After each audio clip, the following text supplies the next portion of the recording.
excellent. I am going to first thank everyone, Carlotta, Courtney, Janine, and Angeline, as well as my sort of co-panelists, Sergio and Dan. Thank you all for making this happen. And I hope I can, I feel out of place in some respects because your work is also so substantial. So thank you. I also just want to acknowledge I'm beaming in from Pamunkey Confederacy territory here on Turtle Island, otherwise known as the United States. I say that because I'm a Lebanese Arab. I'm not a Palestinian, but it's important for someone who studies and does work in Palestine to always recognize the several colonial conditions in which we here in what is now known as North America operate, and in that the legacies of which those legacies which actually make this very sort of event in many ways possible because of the extraction of wealth and capital and life from Black and Indigenous people who were, genocided and forced here. So that's always an important acknowledgement for you to make. I don't know how long this is. I'm just literally just to like stop maybe at 20 minutes. So like I'll stop it halfway. If I stop like it just doesn't shut myself up. And I don't know because occasionally I don't know how fast or slow I read. So I guess I'll just jump right into it. I have 2 minutes. Windows open here. Sorry. Commando activity is an expression of our people's refusal to submit or to surrender. It is their rejection of any settlement, quote unquote, or any form of futile political efforts. Commando activity is an expression too of the determination of the Palestinian people to take the initiative in blazing the trail for total liberation. Total liberation, which is the responsibility of the whole Arab people. What does this inaugural communique of the PFLP tell us about forming research methodologies? Many people in this series and have talked about activist scholarship or militant scholarship, as Sergio said, about methods and the manner, and in fact the conflicts, which thank you, Sergio, for bringing that self-analysis to bear, that talk the line between scholar and activist, a line twisting through a matrix of knowledge and power. When invited, I thought to talk about the ways in which we approach our objects of study, or as Sarah Ahmed says, our relationship to the orientation of objects around us, how they repel us and attract us. I was going to talk about the decolonial methodologies of being in communion with these objects, and in particular, for me, in recent scholarship, photographic archives. And I see all the psychologists here in training. So hi, how are you? Because that's the part of my life. Thank you for coming. But I'm going to do something else, something perhaps unsolicited, and offer unsolicited is politico-scholarly methodology, or at least a musical methodology that was instigated by this PFLP passage. Recently, and I mean, sort of past year or two, I've been sitting and in the wake of this passage, I've been dwelling in the writings of ancestors like Nkrumah, Cabral, Sankara, Mahdi Amal, Samir Amin, and living elders like Angela Davis and Leila Khaled. I've been thinking about Walter Rodney, George Jackson, Che Guevara, Ghassan Kanafani, who refused to accept the divide between the militant and the intellectual, whether they speak from a space of the university, a party organ, the battlefield, or the gulag. Indeed, Che, in guerrilla warfare, reminds us on the other side is that the fighter is also a social revolutionary, a reformer, and a thinker who works in humble and exemplary social relations, learning and working with the peasantry. Yet, these lines twisting through the knowledge power matrix, which we work to make apparent and dismantle, also can seduce and coerce, obfuscate, creating these guerrilla relations with the communities in which we organize. And this obfuscation, I will argue, is quite institutional and quite real. And I'm going to just have a quick, this struck me as I was thinking about this project. I had a conversation about a month or two ago, about 2 months ago, with a student of mine, a Pacific Islander heritage, who was writing her thesis on the entangled relationship between the women elders of her family, her clan, her familia, and their land in the face of environmental, military, and colonial degradation on her island. Before going on field work, of course, she had to meet with IRB, and I think that's what you call it in Britain too, right? IRB, Institutional Review Board, right? I'm assuming, who are the compliance cops. And they told her that all of her interviews need to be in English. First, they said, because no one in the committee spoke that indigenous language, save the student. And since the locality is also on a colonial holding considered US sovereignty, English shouldn't be a problem, unquote. This might be dismissed simply as just bad IRBing. But IRB is not only a set of protocols, but a means to produce a sort of IR being, an ontological as well as disciplinary mode of conducting research that work to render what and how our subjects and experiences made legible and audible. IR being ensures the guardrails and maintain the maintenance of already circumscribed modes of being. If they are to be heard, they must be spoken in the colonial language. Indeed, how do we engage in militant action and organizing in any capacity, let alone within the privileges and confines of our universities? In a globalized world bound by hyper-state surveillance, imperialist and carceral control, and monopolistic data collection, of which the university is only one but a central node of control and managerial production. How do we engage in seditious scholarship within the hegemony of IR being, and therefore full knowledge that for all the work that we do, we are not engaged in armed commando activity, in armed guerrilla activity? Is it folly then to even consider the university as a base for the guerrilla scholar? They are not someone, the guerrilla scholar, who peddles in knowledge in the marketplace of ideas as our university and their advertising agents promote. Radical scholars are not neoliberal brokers specializing in knowledge acquisitions and therefore knowledge as a commodity. Nor should we be reformist first responders attending to the violence of racial capitalism, imperialism, settler colonialism, and cis heteronormativity, creating a more empathic and more understanding, a more homonormative and less racist, less sexist citizen to ameliorate the contradictions of racial capitalism.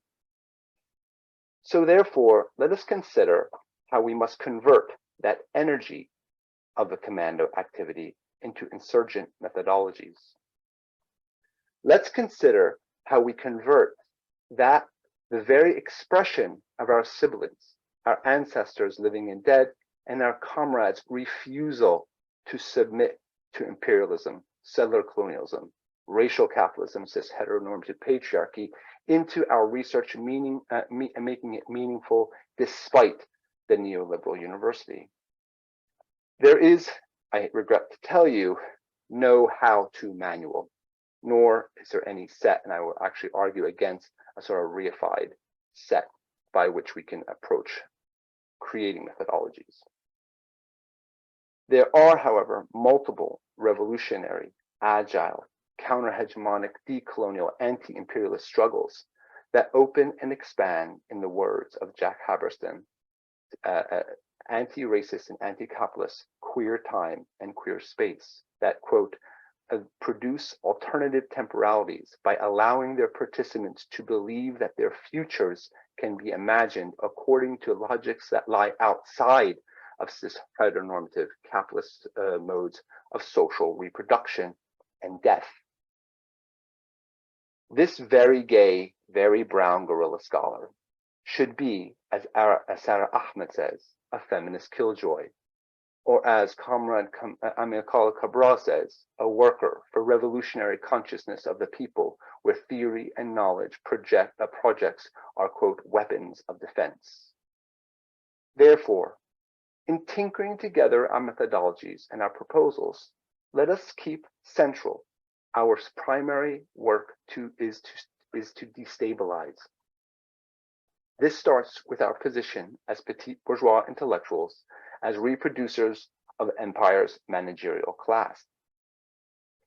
Rather than innovate a happier, safer, and more inclusive consensual racial capitalism, settler colonialism, and patriarchy, let's agitate these contradictions to make them untenably visible.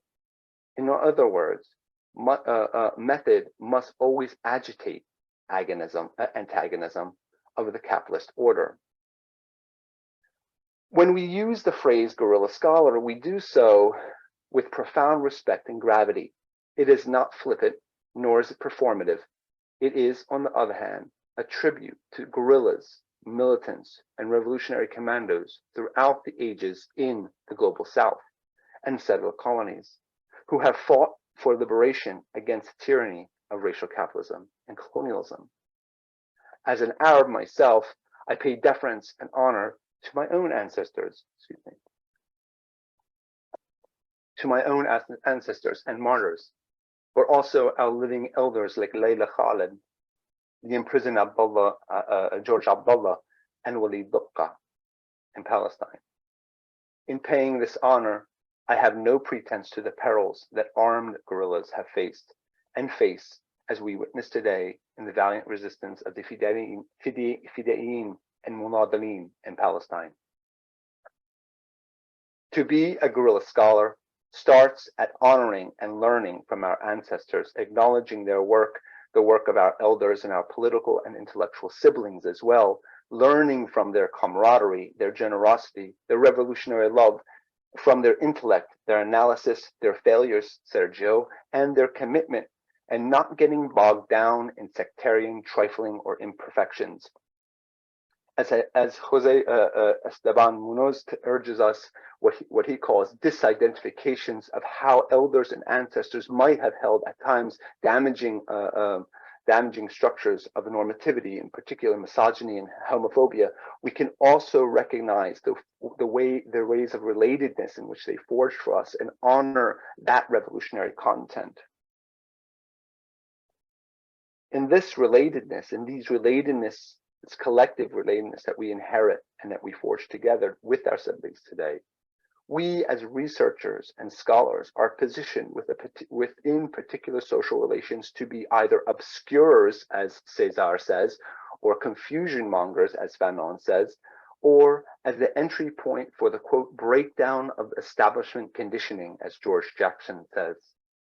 To enforce IR being, or to encourage the speaking of indigenous language whose opacity might embarrass the settler colonial university. Resonant with this breakdown of establishment conditioning, Bell Hooks teaches us that an insurgent intellectual works in continual counter-hegemonic campaigns of transforming consciousness. She considers the classroom and the campus as a space of insurgency. Many student actions on and off campus have in fact showed us this. Indeed, comrades like Joy James believe that, quote, elite academics are not a universal cadre. Rarely knowing actual revolutionaries, they benefit from, quote, the political economy of social justice that produces employment, honoraria, royalties, stellar salaries, generating personal wealth with low risk of surveillance and repression, unquote. Yet in speaking directly to Black women, Hooks reassures those of us who, quote, fear that the intellectual work on campus estranges us from the real world, and that when we do insurgent intellectual work that speaks to a divergent audiences, carrying it between diverse classes, ethnicities, and educational backgrounds, commuting between campus and community, we become part of a communities of resistance, unquote. Like Hooks' insurgent intellectual, the guerrilla scholar nests themselves in what Moten and Harvey call fugitive spaces within, quote, a political economy of Joy's political economy of social justice, within the same university that seeks to contain, domesticate, defang, and monopolize those spaces, as well as silence indigenous voices, or at least regulate them. For me, guerrilla scholar may have recalled Deleuze and Guattari's nomad, but also it conjures the spirit and intellect and lives of Fidain and Muladalin ancestors, elders, and siblings in order to actualize in our scholarship the power of embodied committed revolutionary principles. To be a guerrilla scholar is to join others in normalizing, expanding, and reinforcing the counter-hegemony of fugitive insurgent communities that live on and off campuses, to speak in indigenous languages that defy colonial authority until national bourgeoisies themselves co-opt them for their own political ends. To think about new decolonial methodologies in the vein of Linda Tuwehi Smith, and our willingness to abandon them when they become obsolete and co-opted, to consider and reorient the object of study, as well as we become aware of the fluid ways in which we orient ourselves towards and with objects, as Sarah Ahmed teaches us, is part of the methodology. Also, as Feluke Taylor tells us, that in assembling an ensemble of artifacts, stories, objects, and books spoken in many languages, just as my student would with her matriarchs, we need to be willing to, quote, disorient ourselves and trust that disorientation to facilitate, quote, the letting go of what we already know and should already know where we're going. Opening a gateway that opens up a gateway to something, or to find other ways to orient yourself. This fluidity, these commitment to principles, this commitment to transform social relations in our research theories and methodologies ensures us and our research that will remain part of life worlds of what Black Quantum Futures calls the everywhere whens, or what Munoz calls queer futures. This fluidity and this leaning into the antagonism and non-reification of our methodologies allows us to locate our research as an extension of ourselves, not partitioned from it, and our extensions of ourselves in order to dwell in being, not with the world, but being of the world. And what I'm trying to work out in my own work, what I call the decolonial now of our communities of resistance. How am I doing for time? I've lost time. I think you're good. You can go a little bit longer if you like, a couple minutes. Okay. All right. Sorry, I kind of I got the term my timer. That's okay. Don't worry.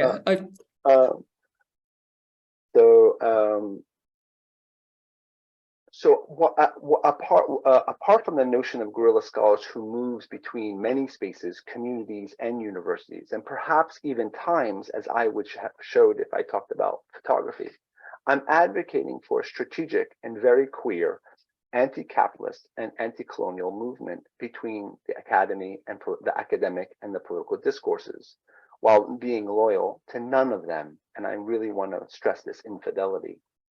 While riveted to our political commitments, the queerness of our methods, and yes, commitment to our revolutionary theory, a guerrilla scholar should be methodologically and ethically slutty. We should feel free to utilize disciplinary methodologies, current academic discourses, institutional tools, and yes, institutional funding and infrastructure, and exploit the contradictions within the bad faith efforts of universities, including the Pollyannish decolonizing and DEI efforts, in order to work towards counter-hegemonic and revolutionary ends. It is Amical Cabral who reminds us that the revolutionary action and knowledge building of our material conditions rely on, quote, our ability to identify the contradictions within capitalism and ourselves to form the revolutionary theory through our practice. The guerrilla scholar is not exclusivizing about producing knowledge. The idea of production is, of course, locked in a circle of labor and an exchange value with the university, as well as labor as use value in the way of we have a developmental approach to our labor. And then I would say, Sergio, to think about failure that way, like the whole concept of failure itself is always locked in within the idea of productivity. Rather, the guerrilla scholar appropriates the modes of knowledge production of knowledge as we do within our fugitive, insurgent, and seditiously queer spaces on campus, but we also seek to weaponize that queer knowledge, generated and given life from the ground up, excavated from the materiality of the then, as Mina says, the material of the then of the past and the then of the future. So let us back up then and convert let us back up. How then to convert this energy of commando activities, which is the expression of our people's refusal to submit or surrender into our role as guerrilla scholars. How to think and act like a militant who interprets the world from a position of not only being in the world, as Heidegger says, but being of the world, being of languages and social relations that defy and refuse and lay outside the comprehension and audibility of IR being. As the PFLP manifesto guides us, one step is refusal, a refusal of IR being. Fred Moten states, to act on desire. To act on the desire to not collaborate is to object. It is to refuse. And to refuse and to object is an act of affirmation. And I just want to close with, for me, the affirming insights of Kwame Nkrumah, who reminds us that our history needs to be written as a history of our society, not a history of European adventurers, even those violent adventures have made themselves into our story. And Cabral teaches us that the liberation is based on our inalienable rights of every people to own and forge those own histories. Thank you.